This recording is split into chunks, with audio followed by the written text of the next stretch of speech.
Welcome back to Between Bells, everybody. If you can't get enough of playing video games, turns out you're not alone. A new report by the Entertainment Software Association is giving a snapshot of just how common video gaming is across the U.S. The new report is called Essential Facts About the Video Game Industry, and it's showing how much gaming provides comfort and connection for many people.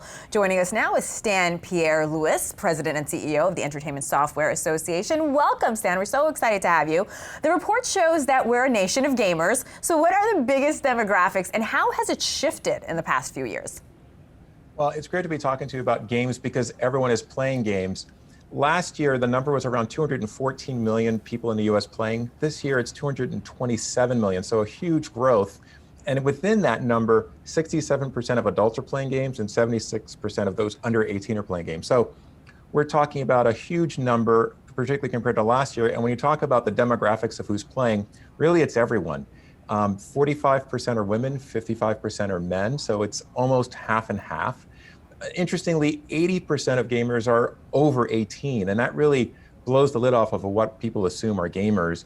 And in fact, when you look at women over 65, a huge percentage of them have been playing on average around 12 years, and for men around 17 years, which means they started playing in their late 40s and early 50s into the game world. So it's a demographic that includes everyone. I play Words with Friends with a lot of older people above 65, and I have a blast, so that makes complete sense. I don't have to tell you here, Stan, during the pandemic, mobile gaming rose, especially social games like Words with Friends and Heads Up. So how did this impact people's mood, especially in the last year when so many of us are feeling isolated?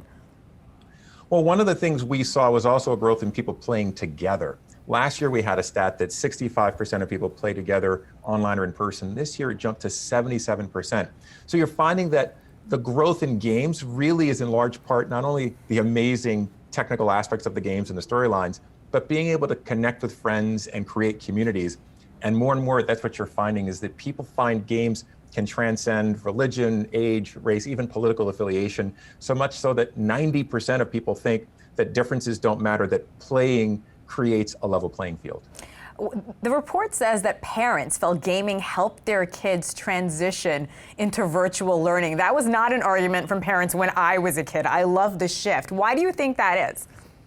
Well, a few things. One is that a lot of the parents played games growing up, and so for them, games are part of life and part of this great tool set.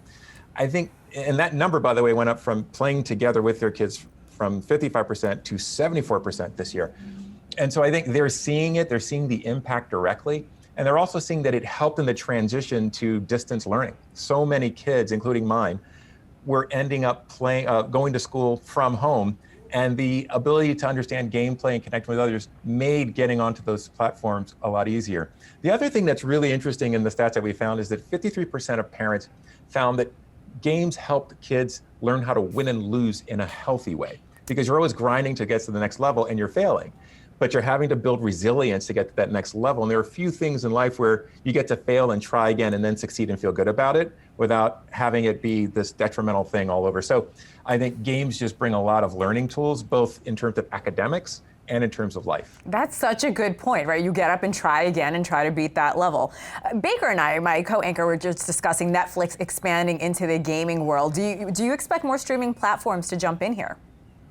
Well, we've been seeing the move towards streaming for a number of years in a number of ways. So Xbox, for example, has its game cloud where they're working to make sure that you can play any game anywhere on any device.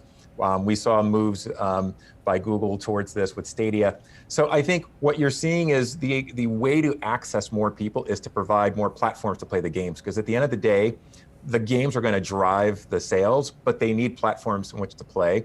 And as more people are looking for different platforms, whether it's consoles, mobile, or now the cloud and desktop, more people are going to have access. So I think it's a welcome entrance into this blossoming field. Back in 2016, we got introduced to virtual reality. Stan, I talk about this all the time. I'm obsessed with my Oculus. I love it so much. But I am curious, why hasn't VR taken over the gaming world like so many of us initially thought? Well, the great thing about games is that they drive that technology, and so much of the new technology, whether you're talking about AR or VR, end up being driven by video game technology and video games themselves and that audience, which really looks forward to the opportunity. I think that Sometimes it takes a while to adopt because people have to get the equipment. You've got to get used to it. And I think as that grows, it becomes more commonplace. But I think right now people love the mobility of being able to walk around and play. And so I think as people get used to the devices and as price comes down, they'll probably adopt it more. But I think there's some adoption to do, but I still think there's nice growth opportunities. And just researching here, your foundation awarded scholarships to 31 minority and LGBTQ and college students. Congratulations on that. Such a pleasure talking to you. Pierre-Louis, President and CEO of the Entertainment Software Association.